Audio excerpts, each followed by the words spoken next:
Hello and welcome everybody to today's live call and group training class. This is the day after Halloween, and I have a friend that came with me today for the call, and he's going to come in handy though, because we're going to be training on doing workshops for kids, and I'm going to show you how I use this guy to intrigue the kids, right? To show them the body, the spine, the nervous system, the skeleton. And so I always bring the spine to our workshops, but we recently got a couple of full skeletons, and so I'm going to start using these full skeletons in our workshop as well. It's going to be fun.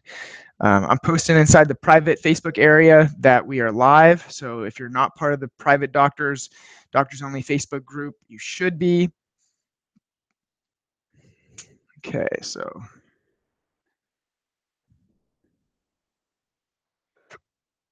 and that's posted, so you can watch. You can watch from Facebook. All right. Cool. All right. So I always take my spine with me. Anytime we do workshops for kids, I'll walk you through that kind of what we do for each kid. But a lot of you are asking, how do we set up workshops for kiddos, right? I mean, how do we how do we get into schools in front of kids? Well, I want to tell you, like, we went over the last archived class, that the training that we did. We went over how to get into schools to set up talks. First of all, number one, you do it through your teachers that are in your office. The teachers that come in and get adjusted, tell them you want to teach kids about spinal hygiene, just like dentistry did with dental hygiene. They'll get that. They'll understand. They like you already. They're in your office, right? And then secondly, how do you go beyond that, is you set up an appointment with the principal. And you do that by going to the school. We talked about how sometimes you can't set up an appointment with the principal. You have to go through the assistant principal first, but that they have just as much power to help you get in to talk to kids as the principal does. And then, but I want you to know that sometimes you could still come up to roadblocks, right? Like that maybe they won't let you in to speak to the kids, okay? So I want to share a couple of strategies first before we go into how to do the actual workshops. I want to share a couple of other strategies, roundabout ways to still educate kids, but maybe not get in front of their classroom, right? So a roundabout way would be to educate the teachers. Now in Sci-Fair, I'm here in a big school district in Houston, Texas. So in the big school district of Sci-Fair, they won't just let anybody in to go talk to the kids. Now the principal can and has every once in a while, but most of the time they're going to tell you you have to go through the ISD, whatever it is. If it's a public school, you have to go through the board members, get it approved, all that type of stuff, and sometimes that's really hard. So one thing they will let you do though is a workshop to the teachers. Now this could be good not only because you can educate the teachers about spinal hygiene and teach them what to tell the kids. Teach them to have the kids get up out of their desk every day and go take a full range of motion stretch, forward and back, side to side, rotation, holding for 10 seconds um, at the end of each plane. And you can teach your teachers that. You can have them doing that on a daily basis, and they could be promoting that to the students. So there's one way. And the other thing that's really good about setting up a talk for teachers, spinal hygiene talk, is that they really appreciate that you're trying to help the kids and you're trying to help them. And then they are going to ask you about your services, whether you do a close for that workshop or not, whether you really try to sell those teachers or not. They may come see you because they are just going to like you. Being there in front of them and getting in front of a teacher, being a good role model for them and for the kids will always get you through a lot of doors. Okay, so you can set up talks doing them for teachers. Now, even if you can't get to the school, we could do family health workshops in our offices. We could do workshops for kids in our offices. Okay, and so those types of things can be done. Now, how do you do them? That's what we're going to be training on today. Like the what do I say? How do I do a workshop for kids?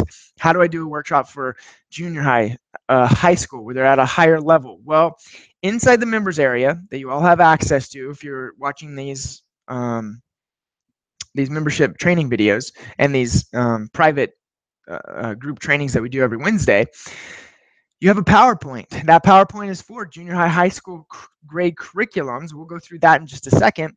And we're also going to do a training on what you do for elementary kids, because for elementary kids, you can't go through there with all these big words like we'd use for high schoolers and all this huge anatomy, physiology type education. We got to have fun, right? And so we want to have fun with anybody, but especially for our youngsters, our elementary school kids, we want to have a blast. Okay. That's where we want to bring stuff like this, the skeleton. We want to bring our spine. We want to be able to show them some really cool things that we do for our workshops. So I'm actually going to, before I get into the PowerPoint that we use for the upperclassmen, let me kind of show you what a fun workshop would look like for elementary kids. Okay, so I would go in, I would introduce myself. Hey, I'm Dr. Tabor. I'm a chiropractor. Does anybody know what a chiropractor does? You know, raise their hand. Maybe some of them might know. They might know. They might not. And you just be like, a chiropractor helps us take care of our spine. It helps us keep our spine healthy. Can everybody point to their spine? Do you know where your spine is? Some of them will, some of them won't, right? It's your back. Look at this guy. And then I show them this skeleton, and I show them where the spine is on the skeleton. They can see it's, oh, that's a spine. I have a spine, right?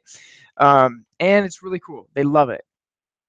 Now, this is important, because this is actually giving a little guy, an elementary kid, a great first impression of chiropractic. You know, when they say, you know, a chiropractor came to my class when I was in elementary. It was really cool. He had these skeletons, he had this spine. We did some fun stuff. Like, then somebody years from now tells them, like a medical doctor tells them, you don't go to a chiropractor, they'll kill you, they'll hurt you. And you're going, no, that doesn't make sense, because I know this chiropractor that came to my elementary school. He was really cool. He made a lot of sense. We had a lot of fun. I'm not just going to take that doctor's word for it. I'm not just going to take that mean person, that grumpy person's word for it, right? So we want to make a great first impression for chiropractic. All right, so let's say you're in elementary. What do? Well, we introduce ourselves. We ask them if they've heard of chiropractic, tell them that we help take care of the spine, and we're going to learn about the spine today. So what I do is, up on the chalkboard or on a whiteboard, I'm going to tell them there's 3 parts to your spine: the neck, the mid back, and the low back. All right, so we write that down: the neck, the mid back, and the low back. Now, your spine, through your neck, mid back, and low back, has 24 vertebrae. So we're going to write 24 up at the top. Now, or actually, what I would do is I would say, because we went neck, mid back, low back, it's kind of fun to go, do you know how many vertebrae is in the neck, right? 7. Okay. Do you know how many vertebrae are in your mid back? 12. Do you know how many vertebrae are in your lower back? 5. And then you draw a line and you go plus. Can anybody tell me how many vertebrae we have in the entire spine? And this is a cool math problem. And most elementary kids who have had math, they're going to figure that out. The first person that gets to 24 wins. The first person that gets the answer right wins. And somebody's going to go 24. You're like, yeah, that's right. It was 24 movable vertebrae in your spine. And in between each one of those vertebrae, you have a nerve. Does anybody know what a nerve is? And we're going through this. We're learning the anatomy. It's part of your nervous system. And then I'll write on the other side, nervous system. Do you know what the nervous system is made up of? The brain, the spinal cord, the nerves. So your brain, can everybody point to your brain? Everybody's going to get that. Your brain sends messages through your spinal cord, out those nerves, to every organ, cell, tissue in your entire body. It's like if you have a cell phone and the brain sends a message by calling and sending that message like a text message to your cell. So it really is a cell phone, right? So the brain sends messages along those phone lines to your cells. So we were going to do an exercise and show you why it's so important that your spine be in a really good alignment. And then I would go into the alignment of the spine. Like when we look at the spine, we want to see that it's straight from the front and that it's not straight from the side, that it has those natural curves, right? I might have the autonomic nervous system chart or something in there too. And I'm going to say, we're going to do an exercise that shows what happens when the spine shifts out of alignment, okay? Now, what I would do, where's my soccer ball? I was going to bring my son's soccer ball in here. I would take a soccer ball or bring a basketball with you. And I would say, can everybody come up here to the front? And I have the kids all line up in a row in the front, all facing the same direction.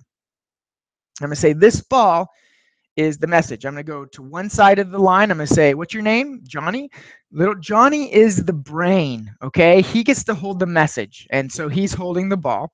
Then you go to the other end of the line, and you say, what's your name? And then it's like, Sarah. Okay, Sarah is the heart, okay? Your brain has to send a message to the heart to tell it to beat. So let's do that. Let's see how fast the brain can send a message all the way to the heart and tell it to beat. Now, nobody can move your feet. You have to stay there. But we want the brain to pass the ball down. Every one of you pass the ball down all the way to the heart. And when the message gets to the heart, that means it's going to beat. Ready? Go. And then they pass the ball down. Sarah gets the ball. And we say, that's it. The brain sent a message to the ball and told it to beat. Okay? Or to the heart and told it to beat. All right? Now, let's look and see what happens when the spine is out of alignment. Now, I would say, do you know how fast that message actually goes in your body? That message goes 268 miles per hour, which is true. You can Google that. The nerve impulse travels it up to 268 miles per hour. Okay, so let's take the ball, put it back in Johnny's hands. He's the brain. And let's move people forward and back, forward and back, forward and back. Now you guys are the spine, you're the vertebrae, and you're out of alignment. So let's see what happens to that message. Ready, Johnny? You're the brain. We got to tell the heart to beat. Go. And they pass the ball, and they pass the ball, and they pass the ball. And you can time it if you have like a little stopwatch or something. And you're like, oh my gosh, it took 10 more seconds for you to get the message from your brain to your heart when the spine was out of alignment. Can you believe that? So let's go to a chiropractor and let's get our spine adjusted and put back into alignment. And we move those kids back into alignment. I'm a chiropractor. I can put your spine back in a good alignment. Okay, now let's see how fast we can tell the heart to beat. Ready? Go. Boom. Wow, you guys were awesome. You did it in 5 seconds. That's awesome, right? So they're in their mind, they're going, wow, getting adjusted, removes the interference, takes pressure off the nerve. Well, you could say this or whatever, but it allows that message to get where it needs to go. Okay, great. Everybody give yourself a hands. Yeah, sit down. Woo-hoo. Okay, and then what I would end with is I would talk about spinal hygiene at the end. I would say that everybody, who's went to a dentist before, right? And what do they tell you to do with your teeth every day? Brush, right? So who brushes their teeth every day? Yep. So good. Now, who's been to a chiropractor? Nobody. Who does spinal hygiene? Who takes care of their spine? Does a stretch for their spine every day? Nobody. So that's why I'm going to teach you guys to do a special exercise for your spine every day, just like you brush your teeth. So it'll help keep your spine healthy, just like you keep your teeth healthy. Okay. And then you have everybody stand up. You have them to go through the range of motion stretch where we bend forward to touch your toes, bend back up to look at the ceiling, bend to the left, bend to the right, rotate to the right, rotate to the left. So awesome. We did that. That's what you need to do every day. Let's do it again. Forward, back, left, right, rotation, rotation. Now you can hold for 10 seconds or whatever at the end of those if you want to. But then you've taught them what to do on a daily basis. And how cool is that? Like you just had 10 minutes, maybe 20 minutes, depending on how long it takes. The kids are kind of wild and crazy. So when you're doing those exercises, sometimes they take a little time, but the whole workshop doesn't take but about 20 minutes. And you can open it up to questions. Sometimes those 3rd, 4th, and 5th graders, even and 6th graders, they have some really good questions for you. Okay. And it's just a lot of fun. You guys are going to have fun. They're going to have fun. And it's going to be awesome.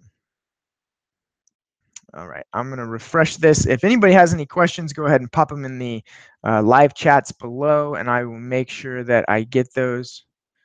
I will make sure I answer those. All right. So All right, let's go ahead and let's look at the actual PowerPoint presentation, okay? Now, if you look inside the members area, you go to the in-school curriculum tab at the bottom of the page after you log in. As you click on in-school curriculum, it'll show you the PowerPoint that I'm about to go over. And I'm not going to do the whole talk for you. I'm just going to kind of go through it and kind of bullet point it and show you the slides here because you can go through it yourself. Now, watch this. Feel free to change these slides, okay?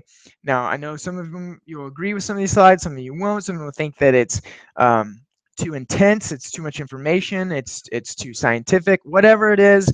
Feel free to change them. Make it yourself, you know, make it congruent with how you teach in your office. But this curriculum was designed to be, I mean, like if even high school students are not going to learn the things in this PowerPoint, um, just unless they take high level special classes with a human anatomy. And I would recommend using this class as an advanced workshop in your office for adults as well. Okay, so we start with the in-school curriculum. Movement is life, spinal hygiene. Now, remember there's handouts as well. So they get, you can print those handouts off and pass them out to the students, or they're basically just notes for the slides. And then, so you say, here's what I would do to the class. You have 30 seconds to brainstorm a list of words or phrases that come to mind when you hear the word chiropractic. Go. And this is cool. You can provide a piece of paper. You can have them do this. This is cool because you're going to get to see, we're going to do this now. We're also going to do this at the end of the class. And when you take these papers up and then you do it at the end of the class and take these papers up, you being able to see, this is what they said at the beginning of the class. This is what they said about chiropractic at the end of the class. And you can feel really good about knowing you did that, because you're going to see huge transformations in what chiropractic is. Like going from, I never heard of it, I have no idea, blank page, or back pain, neck pain, headache, to taking care of the spine and nervous system, helping us have a healthier life, helping the body work right, preventing degeneration. Like, and you're going to go, wow, I totally transformed that person's mind in 20, 30 minutes. So it's really, really cool to do these exercises. All right, so then do a prediction question. What is subluxation? Anybody know? Nervous system, digestive, immune, emotional. Just see what people say. I like to ask questions on these. Talk about subluxation, right? And I just explain what it is: misalignment, lack of motion, irritation on a nerve. Subluxation interferes with how your body works. Go through the spine and nervous system. Talk about the spine being straight from the front, not from the side. And that if it's abnormal, that's what subluxation is. Chiropractic is a doctor who facilitates normal physiology, meaning we take care of the body and get it to functioning normally, like it's supposed to. We believe that you're born to be healthy. Normal is healthy. Abnormal, being sick or unhealthy is abnormal. All right. We work with the nervous system by correction and prevention of that word we talked about, subluxation. So what is spinal hygiene? So many people don't intuitively put together the terms spinal and hygiene. Hygiene means a science or practice that deals with the preservation of health, or spinal hygiene. Regular hygiene, preservation of health. So of course, spinal refers to the spine. So spinal hygiene means the science and practice of preserving the health of the spine. Spinal hygiene is similar to dental hygiene, kind of. So we go through, compare it to dental hygiene. You might call your chiropractor a spinal dentist. So I'm just trying to get in their minds, like we take care of our teeth, we need to take care of our spine. Big difference is sometimes it is not fun to go to the dentist, but on the other hand, I love going to the chiropractor. It's awesome. Except spinal adjustments are much more enjoyable than most dental work. All right, so which is more important, spinal hygiene or dental hygiene? Now I'll let you decide that, because I know dentistry is very important, but take this into account. You can replace your teeth. You can't replace your spine. Your teeth's function is limited to one body system, the digestive system. Your nerves that control and regulate every process in the body, control everything. They go through the vertebral column. So movement is life. The importance of movement to a healthy life. In physics, all matter is constantly moving. It may look still, but all solid objects are actually made up of continually moving atoms. In biology, a body of water that does not move is a source of bacteria, filth, disease, while moving water is a rich source of a healthy ecosystem. So in health, our bodies are meant to move. Most importantly, the spine is meant to move. I use this analogy sometimes that, parts of our body were designed for a function, right? And I ask them, what's the function of the heart? To beat, to pump blood, right? What's the function of the lungs? To breathe, to get oxygen into our body. What's the function of your stomach? Everybody's like, to digest, okay? Now, how many hearts do you have? One. How many lungs do you have? One. How many stomachs do you have? One, okay? Now, let's think about this. What's the function of a joint? A joint, like, and move your elbow or something. Like, what's the function of a joint? To move your body. Did you know you have over 300 joints in your body? So movement must be important. What's the function of a muscle? Anybody know? Moving a joint. A muscle moves a joint. Do you know how many muscles you have in your body? Over 640 muscles. So if you have more joints and more muscles than any other organ in your body, what do you think is important to your body? Movement. It makes sense. Movement is life. We've got to move. In fact, Julius Wolff, we call it Wolff's Law. He was an anatomist and a surgeon lived from 1835 to 1902. He said that bone adapts to loads placed on it. So as loading increases, bone becomes stronger. As loading decreases, bone becomes weaker. This is what causes bone spurs when we have problems with the joint moving, when it's out of alignment and it's not moving properly. Wolff's Law may explain the development of bone spurs and osteoarthritis. Okay, so this is your spine. This is the way it should look on the left. This is the way it can look if we don't take care of it on the right. So how do we use spinal hygiene exercises? Everybody stand up. We want to get your spine moving so that we can keep it healthy. We have them go forward, back, side, left, right, rotation, right? Doing the spinal hygiene stretch. Now, the intervertebral disc, we're going to look at this. This is one segment of the vertebrae. We have a vertebrae above and a vertebrae below. Like, now you're just teaching anatomy. You're showing them that the spinal cord runs through the spinal canal. There's facet joints. In between each vertebrae is a disc. The disc, all the discs in your spine combined add up to 1/3 of your spinal column height. They should. Now, they can decrease. Now, they're made of collagen and cartilage. They provide buoyancy and they handle stress. They allow your spine to move. Now, there's an interesting thing. After a certain age, your body loses a lot of its vascular, your blood vessels to the disc.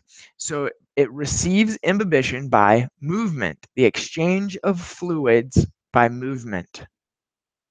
So let's look at the dangers of immobilization. Anybody know what immobilization is? It's lack of movement, right? And then, so lack of spinal movement.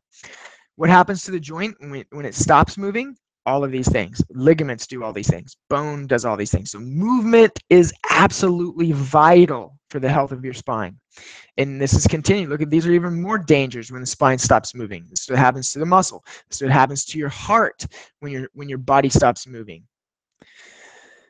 All right, so get out a piece of paper, answer this question for me. What would be some specific benefits you might notice if you had good spinal hygiene? Okay, have them write that down. Now, prediction question. Which of these two causes most spinal problems? Carrying heavy loads or sitting at a desk? A lot of people think it's carrying heavy loads, which is not good for you. We should take all the heavy things out of our backpack before we lose them. But sitting at a desk causes just as much and sometimes even more back problems. Because why? Because you're not moving. And we just talked about movement is an absolute key to spinal health. Now I'm going to plug my computer in here for just 1 second. Bear with me. I just noticed I got your low battery sign here, so plugging it in. There we go. Okay.